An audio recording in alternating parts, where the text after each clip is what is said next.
आदाब, खास बात आंध्र तेलंगाना में आपका इस्तकबाल है। आपने तेलंगाना की अहम खबरें देखी तफसील के साथ। अब तेलंगाना की खबरें।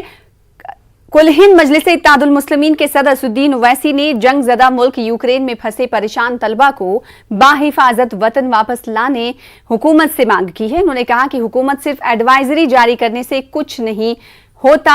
हुकूमत की जानिब से जो एडवाइजरी जारी की जा रही है उससे कुछ नहीं होता। ओवैसी ने कहा कि बीजेपी को इस मामले पर संजीदगी का मुजाहरा करना चाहिए। हुकूमत ने स्टाफ को निकाला, बच्चों को निकालना हुकूमत की पहली जिम्मेदारी है। वो तलबा भी किसी की बेटी और बेटा हैं, ऐसा कहना है असदुद्दीन ओवैसी का। साथ ही उन्होंने याद दिलाया कि इराक जंग के वक्त उस वक्त की सरकार ने 1,70,000 अफराद को वतन वापस लाया था। यूक्रेन में तो 1,000 हिंदुस्तानियों को वापस लाना है। बीजेपी लीडर एनवी सुभाष ने वजीर आजम नरेंद्र मोदी की सताइश की है। उन्होंने कांग्रेस को तनकीद का निशाना बनाया और कहा कि यूक्रेन में फंसे हिंदुस्तानियों को निकालने की संजीदा कोशिश कर रहे हैं। इन्होंने अपोजिशन पर सियासत नहीं करने की इस मौके पर अपील की। Ukraine also under the leadership of Narendra Modi, the dynamism which has been shown, many of the stranded people, the Indians who have been in Ukraine, has been airlifted. Almost 2 aircrafts have just come in 2 days, and most of the people there who have been studying abroad in the medical colleges and other professional colleges also, they are being now transported from the Ukraine to the Indian subcontinent. So with this, Narendra Modi's popularity has been really appreciated, but unable to digest the popularity of Narendra Modi, Rahul Gandhi and his coterie and some of the leaders from the Congress party always wanted to make some kind of issue which wanted to be diverted so that he might get some votes in Uttar Pradesh and in other states. This kind of statements will only making a laughing stock for Rahul Gandhi and others. वहीं साबिक MLC Ramchandra Rao ने कहा कि Ukraine में फंसे हिंदुस्तानियों को मरकजी हुकूमत महफूज वतन वापस ला रही है। हुकूमत के काम से अवाम मुतमईन भी हैं। Evacuate our Indian students from Ukraine. Those who are in the bordering bordering areas, many of them have been shifted to various locations in India, and those who are held up in Kyiv, I think they are also being vacated, and those because heavy shelling is going on in Kyiv, and the shifting of the students sometimes becomes difficult. So without any human loss, the Indian students are being shifted from Ukraine. Flights have been arranged, and the government is in regular touch with both the embassies in both Russia and Ukraine, and so that the Indians do not face any any casualties there, and their smooth landing in India is arranged. And I think the people are appreciating Narendra Modi's government in this regard. In fact, the Bharatiya Janata Party leaders also in various states. In fact, I met some of the families here yesterday in Hyderabad. So therefore, they are all very happy with the arrangements made by the government of India.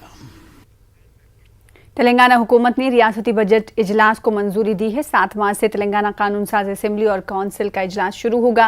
रियासती वजीर आला के चंद्रशेखर राव ने budget इजलास की तारीखों को कतियत देने के लिए आज दोपहर आला सतही इजलास तलब किया। इस इजलास में वजीर खजाना, वजीर पार्लिमानी उमूर, फाइनेंस सेक्रेटरी, CM ओहदेदार और दीगर मौजूद रहे।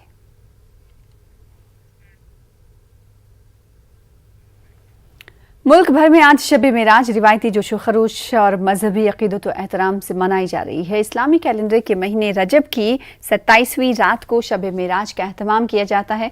इस रात को पैगंबर इस्लाम हज़रत मोहम्मद सल्लल्लाहु अलैहि वसल्लम ने मुक़द्दस शहर मक्का से मस्जिद अक्सा पहुँचे और वहाँ से आसमान का सफ़र किया, अपने रब से मुलाकात की, जन्नत और जहन्नुम का दौरा किया। मेराज के मौके पर नमाज का तोहफ़ा मिला। हर साल मुसलमान इस मौके पर जश्न का एहतमाम करते हैं और खुसूसी इबादतों और दुआओं का एहतमाम भी किया जाता है। हैदराबाद के मसाजिद को इस मौके पर खुसूसी रोशनियों से सजाया गया। पुलिस की जानिब से सिक्योरिटी के कड़े बंदोबस्त किए गए थे। वहीं मुल्क में कल महाशिवरात्रि मनाई जाएगी। विमुड़ा लवाड़की राजेश्वर स्वामी मंदिर में महाशिवरात्रि के लिए खुसूसी इंतजाम किए गए हैं। 2 करोड़ अकीदतमंदों की शिरकत के मौके की तवक्को की जा रही है। मंदिर को रोशनियों से खूबसूरती से सजाया गया है। इसमें तेलंगाना की सकाफत और रूहानियत की अक्कासी भी देखी जा रही है। मेले के लिए 770 खुसूसी आरटीसी बसें भी चलाई जाएंगी। अकीदतमंदों के लिए पार्किंग में आरजी बैतुल खला और शावर इंक्लोजर बनाए गए हैं। पकवान में अकीदतमंदों को ताज़ा पानी के पैकेट्स और छाछ के पैकेट फराहम किए जाएंगे। ओहदेदारों ने मंदिर के आसपास 276 सीसीटीवी कैमरे लगाए हैं। मेले की सिक्योरिटी के लिए 1500 पुलिस एहलकार तैनात किए जाएंगे। मंदिर के अहाते में 100 साल पुरानी मस्जिद है। बताया जाता है कि शिव का एक भक्त जो मजहब इस्लाम से ताल्लुक रखता था, इन मंदिरों में रहता था और यहाँ मर गया। मस्जिद उनकी याद में बनाई गई। माना जाता है कि मंदिर के अहाते में लाखों शिवलिंग भी हैं।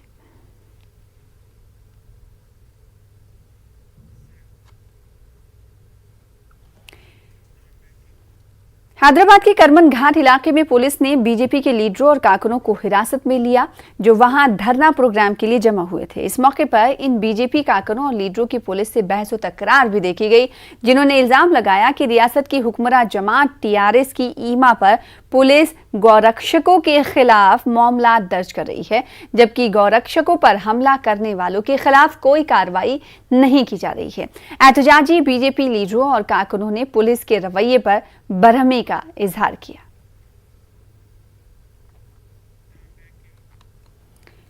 कोरोना वबा के धीरे धीरे कम होने के साथ साथ अब तालीमी इदारों में मुख्तलिफ सरगर्मियों का दौर शुरू हो गया है।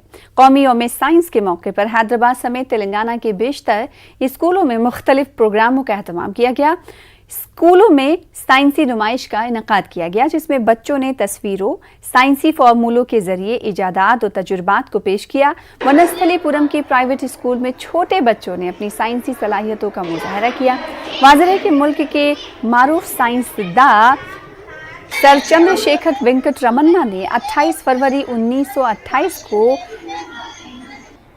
रमन इफेक्ट को मुतारफ कराया था, जिसकी खुशी में 28 फरवरी को कौमी यौम साइंस मनाया जाता है।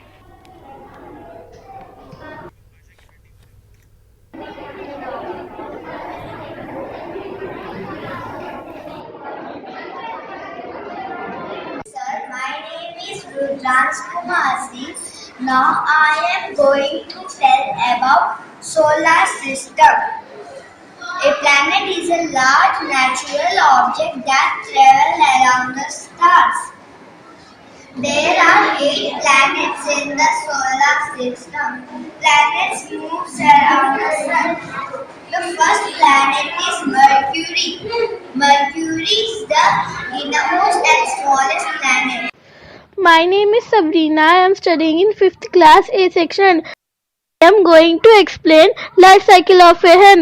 Hen is a oviparous animal because it lays egg. Hen sits on the egg to develop the younger ones inside the egg. Now I am going to tell 2 steps how to save water.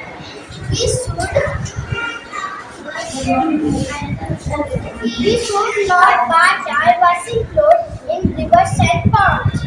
Don't destroy oils or household chemicals on your sink. Hindustani boxer व junior world boxing champion Nikhat Zareen ने Bulgaria में मुनक्किदा memorial tournament में gold medal जीत लिया है। तेलंगाना के निजामाबाद से ताल्लुक रखने वाली निखत जरीन, जिसने 2019 का एडिशन भी जीता था, टूर्नामेंट में 2 गोल्ड मेडल जीतने वाली पहली हिंदुस्तानी बन गई हैं। बुल्गारिया के सोफिया में इतवार को 52 किलोग्राम जुमरे के फाइनल में निखत जरीन ने यूक्रेन की टेटियाना कोबी को शिकस्त दी। इन्होंने कहा कि वो हर मुकाबले में खुद को साबित कर चुकी हैं और कर रही हैं। तेलंगाना की बॉक्सर निखत जरीन के लिए हर मुकाबला मायने रखता है और अब वो साल 2024 में होने वाले पैरालंपिक्स पर नजर रख रही हैं।